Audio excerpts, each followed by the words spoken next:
नमस्कार साथियों, कैसे हैं आप। पिछली वीडियो में अपन ने बात की थी अपने जूनियर अकाउंटेंट और टीआरए एग्ज़ाम के लिए जीएफ&आर के चैप्टर सेकंड वित्तीय प्रबंध एवं नियंत्रण की सामान्य प्रणाली से रिलेटेड जो क्वेश्चंस अपने एग्ज़ाम के लिए बन सकते हैं, उसी के कंटिन्यूएशन में जो और एमसीक्यूज़ इससे रिलेटेड हो सकते हैं चैप्टर से, उनके बारे में अपन बात कर लेते हैं। अपना क्वेश्चन 36 है, संविदा के सामान्य सिद्धांत जीएफ&आर के किस नियम में वर्णित है। मतलब जो कॉन्ट्रैक्ट के जो जनरल प्रिंसिपल्स हैं, जो क्या सिद्धांत रहेंगे, क्या क्या ध्यान रखना है, तो वो कौन जीएफ&आर के किस नियम में दे रखा है। तो यहाँ आंसर जो आएगा ऑप्शन से आएगा नियम 19। नियम 19 में शर्तें और जो भी उसके बारे में ध्यान रखने योग्य बातें हैं वो सारी उसमें दे रखी है। फिर क्वेश्चन 37 है, यदि संविदा के लिए अनुबंध अवधि 3 वर्ष से अधिक हो तो जीएफ&आर नियम 19 के अनुसार सामान्यतः कितनी अवधि का नोटिस देकर अनुबंध समाप्त करने की शर्त होनी चाहिए। मतलब कोई कॉन्ट्रैक्ट करते हैं, उसमें अनुबंध अवधि अगर 3 साल से ज़्यादा की हो जाती है तो जीएफ&आर का जो नियम 19 है उसके अनुसार सामान्यतः कितनी अवधि का नोटिस देने पर अनुबंध समाप्त कर सकते हैं। मतलब मिनिमम कितनी अवधि का नोटिस देना पड़ेगा उसको, कोई कॉन्ट्रैक्ट समाप्त करने के लिए, अनुबंध जो उनके बीच में एग्रीमेंट कोई हो रखा है तो उसको समाप्त करने के लिए कितने मंथ का उसको नोटिस देना पड़ेगा। तो यहाँ आंसर जो आएगा ऑप्शन बे आएगा, 3 माह 3 महीने का नोटिस उसको देना पड़ेगा। फिर क्वेश्चन 38 है, प्रत्येक कार्यालय दुर्विनियोग कपट से होने वाली हानि का रजिस्टर रखेगा। सामान्य वित्तीय एवं लेखा नियम के अनुसार कौन सा प्रारूप निर्धारित है। मतलब जो भी ऑफिस होगा उसमें तो कोई भी दुर्विनियोग हो जाता है, कोई भी कपट से जो भी हानि हो जाती है उसके लिए कोई रजिस्टर रखेगा, वो हर कार्यालय में ये ज़रूरी है।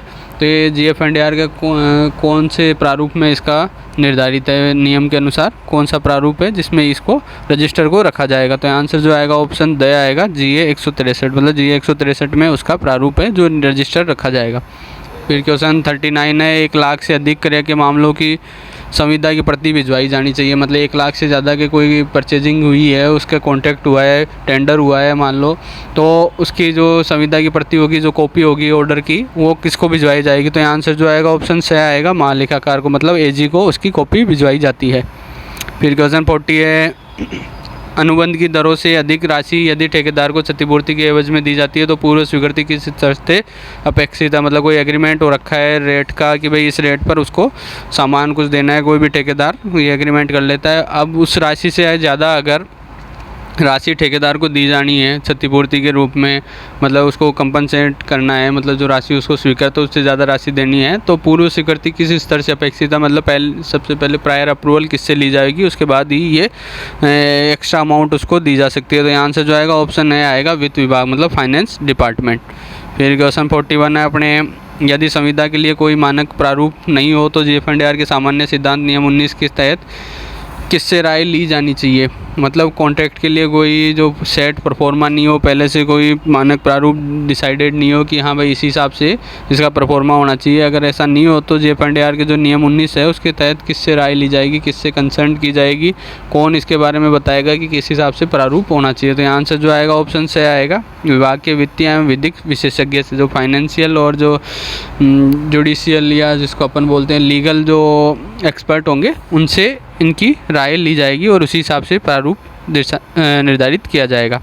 फिर क्वेश्चन 42 है, सरकार के धन के हानि होने पर सूचना विभागीय अधिकारी द्वारा किसको दी जाएगी। मतलब कोई भी धन है सरकार का, जो भी राशि है उसकी हानि हो गई है, मतलब गबन हो गया एक तरह से, तो उसकी सूचना जो डिपार्टमेंटल ऑफिसर होंगे, विभागीय अधिकारी होंगे, वो किसको देंगे सूचना सबसे पहले। तो यहाँ आंसर जो आएगा ऑप्शन ए आएगा, अपने से उच्च अधिकारी एवं महालेखाकार को। मतलब जो भी उसका सुपीरियर ऑफिसर होगा, जस्ट उसके ऊपर वाला जो अधिकारी होगा उसको तो देगा ही, साथ में AG को भी उसको उसकी सूचना देनी होगी। फिर क्वेश्चन 43 है, महालेखाकार को निम्न में से किस स्थिति में हानि के मामले में सूचना देने की आवश्यकता है। मतलब AG जो होगा उसको कब कब सूचना दी जाएगी, कौन सी हानि होएगी तब उसको सूचना देनी आवश्यक होती है। तो यहाँ आंसर जो आएगा ऑप्शन द आएगा, राशि 2000 रुपये से अधिक के मामले में। मतलब 2000 रुपये से अधिक की कोई भी हानि होएगी तो उस मैटर की सूचना महालेखाकार को, AG को भिजवाई जाएगी विभाग की तरफ से।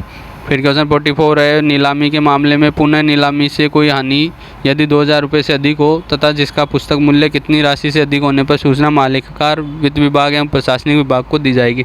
मतलब कोई भी ऑक्शन करते हैं, मतलब नीलामी करते हैं, उस मामले में अगर पुनः नीलामी होती है, मतलब फिर से अपन री ऑक्शन करते हैं, मतलब एक बार नीलामी हो गई उसके बाद से वापस री ऑक्शन होता है उसका, तो उसमें हानि जो होती है वो 2000 रुपये से ज़्यादा की हो जाती है। मान लो पहले नीलामी में बोली लग रही थी 10,000 रुपये की, अब वो बोली 8,000 रुपये से नीचे आ जाती है, तो अपने 2,000 रुपये से ज़्यादा की हानि हो गई।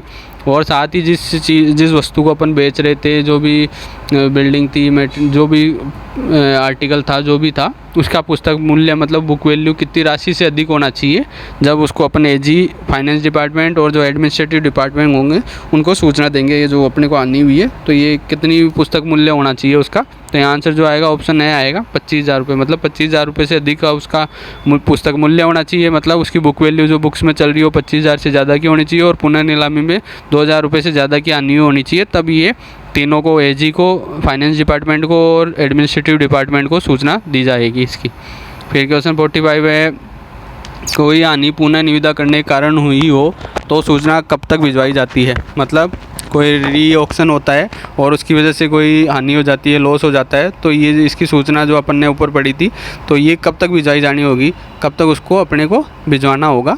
तो यहाँ आंसर जो आएगा ऑप्शन बी आएगा 30 अप्रैल तक, मतलब 30 अप्रैल तक ये सूचना उनको, एजी को, मालिक, वित्त विभाग को और जो एडमिनिस्ट्रेटिव डिपार्टमेंट है उनको तीनों को भिजवाई जाएगी 30 अप्रैल तक, जो वित्तीय वर्ष समाप्त होने के 30 अप्रैल जो भी आएगा उसको। फिर क्वेश्चन 46 है, प्राकृतिक आपदा के कारण संपत्ति की हानि हो तो कितने मूल्य से अधिक पर महालेखाकार एवं सरकार को रिपोर्ट भिजवाई जाएगी। मतलब अभी तो अपन ने बात की थी री ऑक्शन पे कितना पुस्तक मूल्य होना चाहिए। अब बात करते हैं अपन जो प्राकृतिक आपदा होगी, मतलब कोई नेचुरल कैलेमिटी हो गई, उसकी वजह से कोई अपनी असेट्स में लॉस हो गया, असेट्स की वैल्यू में डाउन हो गई है, तो कितने मूल्य से अधिक होने पर एजी को और सरकार को अपन रिपोर्ट भिजवाएंगे, डिपार्टमेंट को ये भेजना कंपलसरी होगा। तो यहाँ आंसर जो आएगा ऑप्शन से आएगा 15,000 रुपये से ज़्यादा की हानि होगी तब ये रिपोर्ट सरकार को और एजी को भिजवाई जाएगी। फिर क्वेश्चन 47, हानियों आदि के लिए उत्तरदायित्व का सिद्धांत जीएफएनडीआर के किस नियम में वर्णित है तथा विस्तृत निर्देश किस परिशिष्ट में दिए गए हैं। मतलब हानियों के संबंध में उत्तरदायित्व का निर्धारण के संबंध में जो प्रिंसिपल्स बने हैं वो जीएफएनडीआर के कौन से नियम में दिए गए हैं, और जो इसके संबंध में निर्देश वगैरह है, जो विस्तृत निर्देश हैं, वो किस परिशिष्ट में है, कौन से अपेंडिक्स में है। तो यहाँ आंसर जो आएगा ऑप्शन बी आएगा नियम 22 परिशिष्ट 3। मतलब नियम 22 में ये नियम उत्तरदायित्व का सिद्धांत बता रखा है और परिशिष्ट 3 में इसके संबंध में विस्तृत निर्देश दे रखे हैं। फिर क्वेश्चन 48 है, सरकारी कर्मचारी की आर्थिक देयता अर्थात हानि की वसूली उसकी वित्तीय परिस्थितियों को देखकर की जानी चाहिए। अर्थात आर्थिक देयता का प्रवर्तन सिद्धांत जीएफएनडीआर के किस परिशिष्ट में है। मतलब जो सरकारी कर्मचारी होगा, गवर्नमेंट एम्प्लॉय होगा, उसकी आर्थिक देयता जो होगी, फाइनेंशियल कंडीशन जो होगी, जो भी उसको देयता बनती है, जो भी वो सरकार को अगर किसी को वसूली करनी हो, उसको हानि की जो भी उसकी तरफ से हानि हो गई हो, तो सरकार उससे जो भी वसूली करेगी वो उसकी आर्थिक परिस्थितियों को देखकर, वित्तीय परिस्थिति जो फाइनेंशियल कंडीशन होगी उनको देखकर ही करेगी। तो ये आर्थिक देयता का प्रवर्तन सिद्धांत कहलाता है। तो ये जीएफएनडीआर के कौन से परिशिष्ट में दिया गया है। तो यहाँ आंसर जो आएगा ऑप्शन से आएगा परिशिष्ट 3 अपेंडिक्स 3 में ये दे रखा है। फिर क्वेश्चन 49 है, सरकारी हानियों के लिए उत्तरदायित्व जीएफएनडीआर के किस परिशिष्ट में वर्णित है। मतलब सरकारी हानि हो गई है तो उसका उत्तरदायित्व किस हिसाब से निर्धारित करेंगे, इस संबंध में कौन से परिशिष्ट में दे रखा है। तो यहाँ आंसर जो आएगा ऑप्शन से आएगा। अपन ने अभी पिछले क्वेश्चन में बात की थी, जो वसूली की जो उत्तरदायित्व निर्धारित किया जाएगा वो किस हिसाब से होगा, वसूली जो की जाएगी कर्मचारी से, उसके संबंध में निर्देश किस परिशिष्ट में है। तो नियम परिशिष्ट 3 में दे रखे हैं। फिर क्वेश्चन 50 है, सरकार में हानियों का अपलेखन किन शर्तों के अधीन हो सकता है। मतलब कोई भी लॉस हो गया तो उनका राइट ऑफ करना है, मतलब उसको ख़त्म करना है हानियों को, तो वो किस शर्तों के, किस कंडीशंस के आधार पर हो सकता है। तो आंसर जो आएगा ऑप्शन दे आएगा उपरोक्त सभी। मतलब सारी कंडीशंस फुलफिल होनी चाहिए। क्या हानि है, वसूल नहीं है वो, मतलब लॉस जो है वो रिकवरेबल नहीं हो, मतलब रिकवरी नहीं हो सकती हो, जिसकी हानि पद्धति में दोष के कारण हुई हो परंतु दोष के संशोधन की आवश्यकता नहीं हो। मतलब जो पद्धति है, जो अपना सिस्टम बना हुआ है, उसकी वजह से कोई उसमें कोई दोष रह गया हो, कोई फॉल्ट रह गया, उसकी वजह से हानि हुई हो और दोष में के संशोधन की आवश्यकता नहीं हो। मतलब दोष की वजह से कोई संशोधन की आवश्यकता नहीं हो, मतलब और कर्मचारी से कोई उपेक्षा नहीं हुई हो और अनुशासनात्मक कार्रवाई लंबित नहीं हो। मतलब कर्मचारी ने कोई गलती नहीं की हो, उसकी तरफ से कोई लापरवाही नहीं हुई हो, उसने अपने हिसाब से सही से बिल्कुल सही काम किया हो और उसके हिसाब से कोई अनुशासनात्मक कार्रवाई उस पर लंबित नहीं हो, कोई पेंडिंग नहीं हो उस पर कोई कार्रवाई। ये सब कंडीशंस फुलफिल होनी चाहिए, तब अपन राइट ऑफ कर सकते हैं। फिर क्वेश्चन 51 है, सरकार के समस्त विनिमय आदेश निर्देश जिनका वित्तीय प्रभाव पड़ता है वे वित्त विभाग द्वारा या उसकी अनुमति से बनाए जाएंगे। जीएफएनडीआर के कौन से नियम का प्रावधान है, मतलब जो भी सरकार में नियम वगैरह आदेश वगैरह या निर्देश जो भी बनेंगे जिसमें फाइनेंशियल इम्प्लीकेशन आता है, वित्तीय प्रभाव पड़ता है जिनका भी, वो वित्त विभाग की परमिशन लेनी पड़ेगी या उसकी अनुमति से ही बनाया, या तो वित्त विभाग बनाएगा उनको या उसकी परमिशन लेके विभाग बना सकता है। तो ये कौन से नियम में दे रखा है जीएफएनडीआर की प्रोविज़न कहाँ पर रही है, तो यहाँ आंसर सही आएगा नियम 24 में। नियम 24 में ये प्रावधान दे रखा है। फिर क्वेश्चन 52 है, विभाग में विभागीय लेखों के संधारण तथा लेखे महालेखाकार को भिजवाने में विभागीय अधिकारियों की सहायता के लिए लगाए जाते हैं। मतलब डिपार्टमेंट में जो डिपार्टमेंटल लेखे होंगे, अकाउंट्स होंगे, उनको जो मेंटेन करना है और इन अकाउंट्स को एजी को भिजवाने की जो विभागीय अधिकारियों की सहायता के लिए किसको लगाया जाता है, मतलब उनकी हेल्प के लिए कौन लगते हैं, तो यहाँ आंसर जो आएगा ऑप्शन द आएगा। उपरोक्त सभी, मतलब सभी लगाते हैं सभी को। किस किस को, वित्तीय सलाहकार, फाइनेंशियल एडवाइज़र जो होंगे, वरिष्ठ लेखाधिकारी सीनियर है वो, कनिष्ठ लेखाकार, जूनियर अकाउंटेंट, मतलब अपने एक तरह से अकाउंट्स कैडर जो होता है वो इसी काम के लिए होता है। फिर क्वेश्चन 53 है, लेखा सेवा के अधिकारियों के कर्तव्य एवं दायित्व जीएफएनडीआर के किस परिशिष्ट में दिए गए हैं। जो अकाउंट सर्विस होती है, लेखा सेवा होती है, उसके अधिकारी जो होंगे, ऑफिसर्स होंगे, उनकी ड्यूटीज़ और जो रेस्पॉन्सिबिलिटीज़ है वो जीएफएनडीआर के कौन से परिशिष्ट, कौन से अपेंडिक्स में दे रखे हैं। तो यहाँ आंसर जो आएगा ऑप्शन दे आएगा परिशिष्ट 4 में। RSCS जिनको अपन कहते हैं उनके कर्तव्य एवं दायित्व बता रखे हैं। फिर क्वेश्चन 54 है, अधीनस्थ लेखा सेवा के अधिकारियों के कार्य एवं उत्तरदायित्व जीएफएनडीआर के किस परिशिष्ट में दिए गए हैं। अभी तो अपन ने बात की लेखा सेवा मतलब अकाउंट सर्विस के, अब है सबऑर्डिनेट अकाउंट सर्विस के, मतलब अधीनस्थ लेखा सेवा के अधिकारियों के जो कार्य एवं उत्तरदायित्व होंगे, जो उनके फंक्शंस और ड्यूटीज़ होगी, वो कौन से परिशिष्ट में दी गई है। तो यहाँ आंसर जो आएगा ऑप्शन से आएगा परिशिष्ट 5 में। परिशिष्ट 4 में अकाउंट सर्विस के हैं और परिशिष्ट 5 में सबऑर्डिनेट अकाउंट सर्विस के कर्तव्य और उत्तरदायित्व उसमें बता रखे हैं। फिर क्वेश्चन 55 है, लेखा अधिकारियों एवं अधीनस्थ लेखा सेवा के अधिकारियों के कार्य एवं उत्तरदायित्व के परिशिष्ट 4 एवं 5 किस नियम के अंतर्गत दिए गए हैं। मतलब अपन ने बात कर ली कि भाई जो इनके ड्यूटीज़ और जो रिस्पॉन्सिबिलिटीज़ है वो परिशिष्ट 4 और 5 में दे रखी है, अकाउंट सर्विस की और सबऑर्डिनेट अकाउंट सर्विस की। ये तो परिशिष्ट की बात हुई, लेकिन ये जीएफएनडीआर के कौन से नियम में दे रखे हैं ये, तो ये आंसर जो आएगा ऑप्शन द आएगा नियम 25। नियम 25 में इसके लिए वर्णन कर रखा है, इसमें इनका प्रोविज़न है। फिर क्वेश्चन 56 है, लेखा अधिकारी जो विभागाध्यक्ष के अधीनस्थ कार्य करता है, यदि वह वरिष्ठतम लेखा सेवा का सदस्य हो की पदीय स्थिति होती है। मतलब जो AO होगा, अकाउंट्स ऑफिसर होगा, वो अगर किसी हेड ऑफ डिपार्टमेंट के अधीनस्थ कार्य करता है, उसके सबऑर्डिनेट में काम करता है, और वो सुपीरियर जो लेखा सेवा का सदस्य होगा, मतलब जो सबसे वरिष्ठतम होगा, तो उसकी पदीय स्थिति कैसी होगी, उसकी पोजीशन क्या होगी। तो यहाँ जो ऑप्शन आएगा जो वो आएगा आंसर द उपरोक्त सभी, ऑप्शन द आएगा। यहाँ क्या, उप विभागाध्यक्ष मतलब वो सब हेड ऑफ डिपार्टमेंट कहलाएगा। वित्तीय मामलों में सलाहकार की, मतलब उसकी जो फाइनेंशियल जो मैटर्स होंगे उसमें एडवाइज़र होगा, वो सलाहकार होगा। और एक राजपत्रित अधिकारी मतलब वो एक गेजेटेड ऑफिसर होगा। ये मतलब तीनों उसकी कंडीशन स्थिति रहती है, ये वो कहलाता है एक तरह से। फिर क्वेश्चन 57 है, विभाग में पदस्थापित लेखा सेवा अथवा अधीनस्थ लेखा सेवा के अधिकारी किस विभाग के प्रतिनिधि के रूप में कार्य करते हैं। मतलब जो भी विभाग डिपार्टमेंट में कोई भी लेखा सेवा का, अकाउंट सर्विस का या सबऑर्डिनेट अकाउंट सर्विस का कोई भी अधिकारी लगेगा तो वो किसका रिप्रेजेंटेशन करेगा, किस विभाग का प्रतिनिधि वो कहलाएगा। तो यहाँ आंसर जो आएगा ऑप्शन ब आएगा, वित्त विभाग मतलब फाइनेंस डिपार्टमेंट के वो प्रतिनिधि होते हैं, रिप्रेजेंटेटिव होते हैं। फिर क्वेश्चन 58 है, लेखा सेवा के अधिकारी को आवश्यक रूप से विभाग के कौन से कार्य की समिति में सदस्य बनाया जाएगा। मतलब जो अकाउंट सर्विस के अधिकारी होंगे उनको कंपलसरी कौन से डिपार्टमेंटल जो कमेटी होगी उसमें मेंबर बनाया जाना आवश्यक होगा। तो यहाँ आंसर जो आएगा ऑप्शन से आएगा विभागीय क्रय समिति, मतलब जो डिपार्टमेंटल प्रोक्योरमेंट कमेटी होगी उसमें उसको रखा जाना आवश्यक होगा। एक ना एक मेंबर होना ज़रूरी है अकाउंट सर्विस का।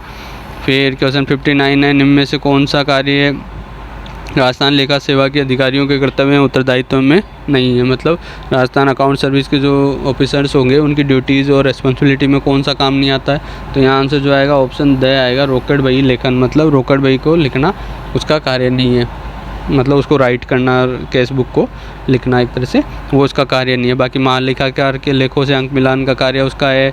रिकन्सिलिएशन जिसको अपन कहते हैं, लेखा परीक्षा का निरीक्षण करना, मतलब जो भी अकाउंट्स बने हैं उनका निरीक्षण सुपरविज़न करना, लेखा परीक्षा के आक्षेपों की अनुपालना करना, मतलब कोई भी आक्षेप लग गए हैं, कोई ऑब्जेक्शन लगे हैं उस पर, तो उनकी अनुपालना करना, उनको सही करवाना। फिर क्वेश्चन 60 है, GF&R के परिशिष्ट 5 के अनुसार एक कार्यालय में सहायक लेखाधिकारी की पदीय स्थिति होती है। GF&R के जो परिशिष्ट 5 है, जिसमें सबऑर्डिनेट्स अकाउंट सर्विस के बारे में बता रखा है, तो उसमें सहायक लेखाधिकारी जो होता है WO फर्स्ट जिसको अपन कहते हैं, उसकी पदीय स्थिति कैसी होती है। तो यहाँ आंसर जो आएगा ऑप्शन ए आएगा, उप कार्यालय अध्यक्ष की, मतलब सब हेड ऑफ ऑफिस की होती है। जो अपन ने बात की थी AO या अकाउंट सर्विस के जो होंगे उनकी तो होती है अपनी, अगर वो वरिष्ठतम सदस्य होता है वहाँ पर, अगर उसकी लेखा सेवा का, तो उसकी तो उप विभागाध्यक्ष की होती है, जबकि जो सहायक लेखाधिकारी होगा WO फर्स्ट होगा उसकी उप कार्यालय अध्यक्ष की स्थिति उसकी होती है। फिर क्वेश्चन 61 है, लेखाकार की कार्यालय में पदीय स्थिति कैसी होती है, मतलब जिसको अपन अकाउंटेंट भी कहते हैं या WO second assistant accounts officer second भी कहते हैं, उसकी क्या पदीय स्थिति होती है ऑफिस में। तो यहाँ आंसर जो आएगा ऑप्शन ए आएगा, लिपिकी एवं राजपत्रित अधीनस्थ स्टाफ का वरिष्ठ सदस्य, मतलब जो मिनिस्ट्रियल और जो सबऑर्डिनेट सर्विस के जो स्टाफ होगा उसका जो वरिष्ठ सदस्य है वो कहलाएगा, मतलब ये उसकी स्थिति होती है। फिर क्वेश्चन 62 है, कनिष्ठ लेखाकार की पदीय स्थिति, मतलब जूनियर अकाउंटेंट की क्या पदीय स्थिति होती है किसी भी ऑफिस में। तो यहाँ आंसर जो आएगा ऑप्शन बी आएगा, लिपिकीय स्टाफ से वरिष्ठ सदस्य, मतलब जो वहाँ का जो मिनिस्ट्रियल स्टाफ होता है और जो सबऑर्डिनेट स्टाफ होता है, लिपिकीय स्टाफ जिसको अपन कहते हैं, उसका वरिष्ठ सदस्य वो कहलाता है। फिर क्वेश्चन 63 है, राजस्थान लेखा सेवा में निम्न में से कौन सा पद नहीं है, मतलब राजस्थान अकाउंट सर्विस में कौन सी पोस्ट नहीं होती है। तो यहाँ आंसर जो आएगा ऑप्शन दे आएगा, सहायक लेखाधिकारी, मतलब WO फर्स्ट की जो पोस्ट होगी वो लेखा सेवा में नहीं आती, वो अधीनस्थ लेखा सेवा में आती है। जो AO से लेके ऊपर की जो पोस्टें होंगी वो लेखा सेवा में रहती है, जबकि WO फर्स्ट तक की अधीनस्थ लेखा सेवा में रहती है। फिर क्वेश्चन 64 है, राजस्थान अधीनस्थ लेखा सेवा का सदस्य नहीं है, मतलब जो सबऑर्डिनेट अकाउंट सर्विस है उसका कौन मेंबर नहीं होता, कौन सदस्य नहीं कहलाएगा, उसमें कौन नहीं होता है, उसकी पोस्ट नहीं होती है। तो यहाँ आंसर जो आएगा ऑप्शन से आएगा, लेखाधिकारी, मतलब AO अकाउंट्स ऑफिसर। अपन जैसे मैंने बोला आपको अकाउंट्स ऑफिसर लेखा सेवा का सदस्य हो जाता है, उसके ऊपर के जो भी आएंगे वो लेखा सेवा में होंगे और इससे नीचे अधीनस्थ लेखा सेवा में होते हैं। बाकी कनिष्ठ लेखाकार, लेखाकार और सहायक लेखाधिकारी ये अधीनस्थ लेखा सेवा के सदस्य होते हैं। फिर क्वेश्चन 65 है, परिशिष्ट 5 के अनुसार कनिष्ठ लेखाकार से सामान्यतः निम्न में से क्या कार्य नहीं कराया जाना चाहिए, मतलब परिशिष्ट 5 में जो उसकी फंक्शंस, ड्यूटीज़ और रिस्पॉन्सिबिलिटीज़ बता रखी है, उसमें ये भी बता रखा है कि जूनियर अकाउंटेंट को कौन सा काम नहीं करवाया जाएगा, मतलब उसके कार्य बता रखे ये काम उससे करवाए जाएंगे। तो यहाँ कौन सा कार्य है जो उससे नहीं करवाया जाएगा। तो आंसर जो आएगा ऑप्शन बी आएगा, स्टोर कीपर का कार्य, मतलब उससे स्टोर कीपर का कोई कार्य नहीं करवाया जाएगा, ना उसको स्टोर कीपर बनाया जाएगा। फिर क्वेश्चन 66 है, निम्न में से कौन सा कार्य कनिष्ठ लेखाकार के कर्तव्य में शामिल है, मतलब जूनियर अकाउंटेंट के जो ड्यूटीज़ है उसमें कौन सा कार्य शामिल है जो उसको कार्य करना पड़ेगा। तो यहाँ आंसर जो आएगा ऑप्शन दे आएगा, रोकड़ पुस्तिका की जांच, मतलब जो केस बुक होगा उसकी जो जांच करेगा वो उसको सही से हुई है कि नहीं, सारी एंट्रियाँ आई कि नहीं, उसकी जांच करने का कार्य कनिष्ठ लेखाकार का होता है। बाकी पत्रों की प्राप्ति एवं प्रेषण का कार्य और मतलब रिसीट डिस्पैच का जो काम होता है स्टोर कीपर का काम है, या पुस्तकालयाध्यक्ष जो होता है, मतलब जो लाइब्रेरियन होता है, उसका कार्य ये कनिष्ठ लेखाकार के कर्तव्य में नहीं आता है। फिर क्वेश्चन 67 है, सामान्य वित्तीय लेखा नियम के भाग तृतीय में दिए गए हैं, मतलब ये तो अपन बात कर रहे हैं भाग फर्स्ट की, भाग सेकंड की अपन ने पहले ही बात करती थी, करियर से संबंधित जो भी मामले होंगे वो भाग सेकंड में आते हैं, प्रोक्योरमेंट से संबंधित। अब ये भाग तृतीय में क्या दे रखा है, वॉल्यूम फर्स्ट के 3 पार्ट मैंने बताए थे आपको, तो पार्ट थर्ड में क्या दे रखा है। तो यहाँ आंसर जो आएगा ऑप्शन से आएगा, शक्तियों का प्रत्यायोजन, मतलब डेलीगेशन ऑफ पावर उसमें दे रखी है। जबकि सेकंड में क्या दे रखा है, स्टोर क्रेज से संबंधित नियम, और एक इस पार्ट फर्स्ट में क्या दे रखा है, सामान्य नियम दे रखे हैं।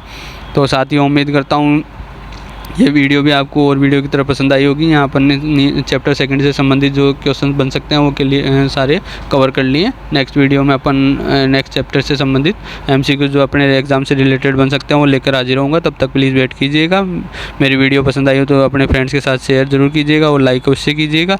मेरे चैनल को सब्सक्राइब नहीं किया तो प्लीज़ चैनल को सब्सक्राइब जरूर कीजिएगा, और मेरे टेलीग्राम चैनल का लिंक मैंने डिस्क्रिप्शन में दे रखा है, वहाँ से आप उसमें ज्वाइन हो सकते हैं।